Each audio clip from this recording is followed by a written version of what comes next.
Shulun, old friends meeting by chance at an inn. Autumn night, full moonlight. By the city gate, one chance in 1,000. Meeting again here in the south. This surely happens only in dreams. A breeze in the branches wakes the magpies. Dew evicts the insects from the grass. We travellers drink together through the night, parting only when the dawn bell sounds. So here we have a poem by Shulun. Now, this is the only poem included of Shulun's work in the anthology. Who was Shulun? Well, like some of the poems and poets we've been reading lately, he is a transitional poet between the High Tang and the Middle Tang, which means that he was mainly productive in the aftermath of the An Lushan rebellion. Interesting thing, he was relatively successful in politics. I mean, he occupied different positions in the administration. So he was prefect of different prefectures and so on and so forth. And interestingly, though, he did not pass the presented scholar examination. It was given to him posthumously when he died in the year 800. Now, I haven't found a lot of information about him, but he was a moderately important figure of this, as I say, this transitional period, which coincides, but it's bigger than the Dali era, in which some of these poets that follow the stele of the High Tang labor in. Okay, so going to the poem. Also, the topic of this poem matches the topics of poems we've been reading lately. The main topic of the poem is meeting by, as the title says, meeting a friend by chance. So meeting another scholar official, and secondarily, spending the night with him, as scholar officials are wont to do. So in some aspects, this poem reminds me the one we read by Wei Jingwu a few days ago on the Huai River, meeting an old friend from Liangzhou, has the same idea of meeting a friend, and this wasn't planned, it was, by chance. This chance element is much strongly emphasized in Dai Shulun's poem, and it also has some aspects connecting it with, for example, Han Hong's poem that we read the other day, in that it describes, this meeting of scholar officials, the spending time together, drinking wine, reading poetry, composing poetry on the occasion. So those would be the two main topics of this poem. The first, they more or less equate with two parts in the poem. You could say the first two couplets put the emphasis on the meeting taking place and on the meeting being an extraordinary coincidence, on the power of chance and fate. And the second part of the poem, the last two couplets, put the focus on the night spent together. Only one night. This was a chance encounter. Even if they wished to stay longer, they cannot. And, the night together is very briefly described and represented through images of nature as well. So in general, this poem fits very well into the mold of that type of social poetry which we've been talking about in previous poems. Of that poetry that, perhaps it's not about big philosophical, religious, or vital issues, but it is about the relations of scholar officials. It does have also this element of fate and of melancholy sadness at the fact that encounters like this are, one in a million most of the time. A scholar official doing his duties, going for office in different provinces, would lose contact, perhaps forever, with other scholar officials and friends he made at the capital. So as usual, let's take a look at the poem couplet by couplet. Autumn night, full moonlight, by the city gate, one chance in 1,000. So as usual, the first couplet locates the chronotope of the poem, or to put it less pedantically, it tells us about the time and place at which the story that is going to unravel in this pentasyllabic poem is going to take place. So the first couplet tells us the time of year, the second couplet, the physical location. There is a certain degree of ambiguity, though. So autumn night, full moonlight. Autumn, remember, the favorite season for all Chinese poets, the bittersweet, melancholy time of the year.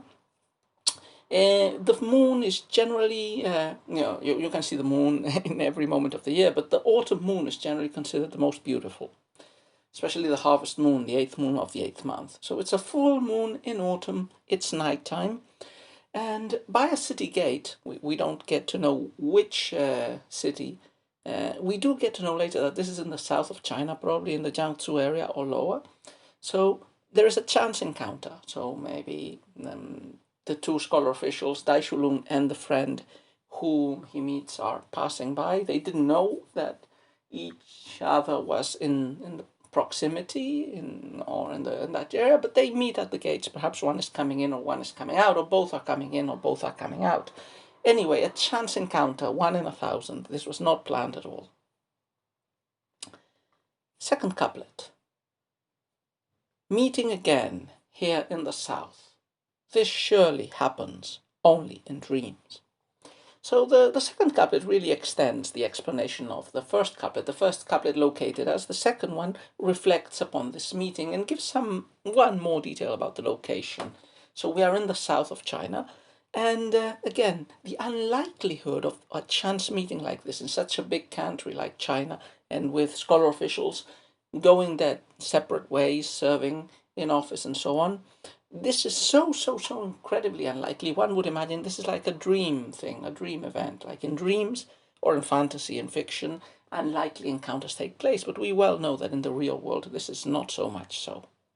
So it hammers in the message that I said was one of the main subjects of this poem, one of the main topics.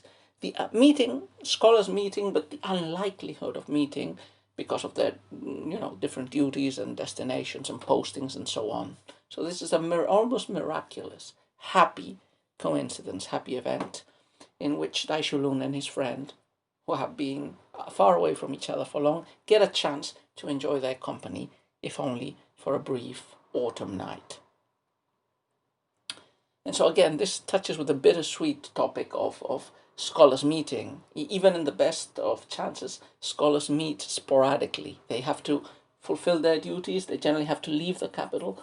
So these precious few moments that they can enjoy together are always treasured and valued. And even while they're being appreciated and enjoyed, the melancholy thought of, but this will finish briefly and we might not ever see each other again, always hangs in the background. It's lingering there, adding to the sad pathos of the poem.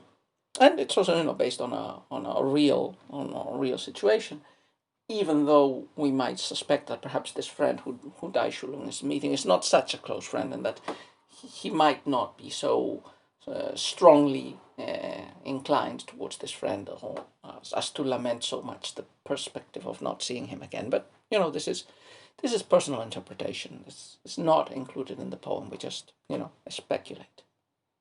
Third couplet. So there is a caesura, if you wish, between the first two couplets and the last two couplets, in that there is a change in focus. As I said, the first couplets located us and emphasized the unlikeliness of the meeting. The next two couplets focus on the meeting, not really describing it in any detail, but emphasizing its fleeting nature. So the first of these couplets, which is the third, makes some parallelisms with nature. A breeze in the branches wakes the magpies. Dew evicts the insects from the grass. So we get, especially the second one is an autumn image, which is the cold dew of autumn kills the insects or pushes them away, forces them to go underground and find a refuge.